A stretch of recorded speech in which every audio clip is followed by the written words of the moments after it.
Today I'll talk about mathematical basis of t-SNE and UMAP. UMAP is a general purpose manifold learning and dimension reduction algorithm. We will see the evolution of UMAP from SNE. These are the formulas or equations I have taken from this source, and this source is very useful. And the nomenclature used in this source is reproduced here.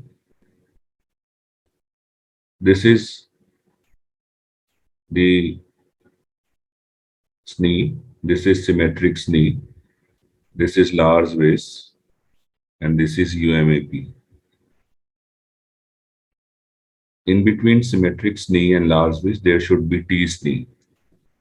There is only minor difference between symmetric SNE and t-SNE, which I'll talk later in this lecture. So, what are the steps of SNE? In fact, all these algorithms, SNE, symmetric SNE, t-SNE, large base, and UMAP, are for dimensional reduction and visualization of data. They may be combined with other machine learning algorithms to get useful results. So this is a step one. We calculate the input probabilities. How we calculate the input probabilities? For example, if our data have three dimensions, dimension 1, 2, and 3, and the data is divided into two clusters. If this is the distance between 2 points I and j, then similarity is given by this formula. And the graph of this formula is similar to a Gaussian distribution or a bell-shaped curve. And this height is the similarity between I and j. And this similarity is not symmetric. Although this distance is symmetric, the similarity is not symmetric because of the perplexity factor, beta. Now these various similarity weights are normalized and converted into probability distributions. This is the formula for normalization and converting the weights into probabilities or probability distributions. This is the step one, and this is the common first step. Then the next step is to calculate the output probabilities. For example, if the output data have only two dimensions, we have reduced dimensions from 3 to 2. And if we start plotting our data in the reduced dimensions or two dimensions in this case, if dij is the distance between point I and j in these two dimensions, then similarity weight is given by this formula.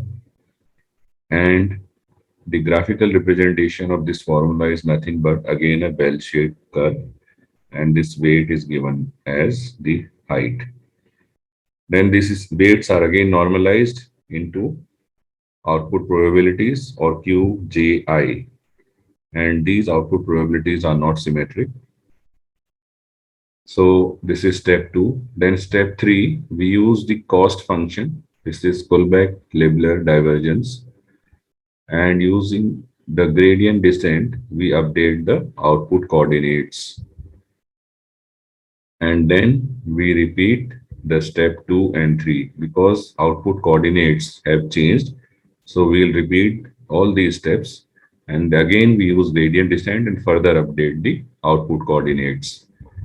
So we optimize these clusters in output dimensions using the gradient descent. This was about SNE, then symmetric SNE. In symmetric SNE, the input and output probability distributions are symmetrized. So these are the symmetric probabilities.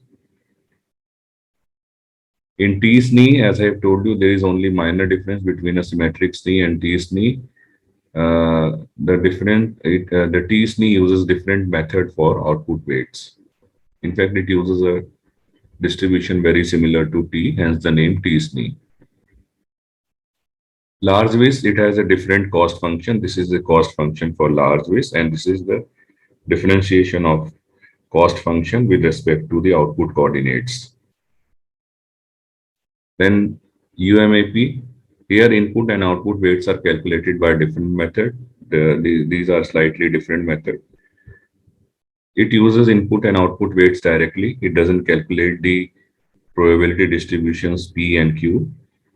And it uses different cost function. This is the cost function and this is the derivative of cost function with respect to the output coordinates. And UMAP have more number of tuning parameters.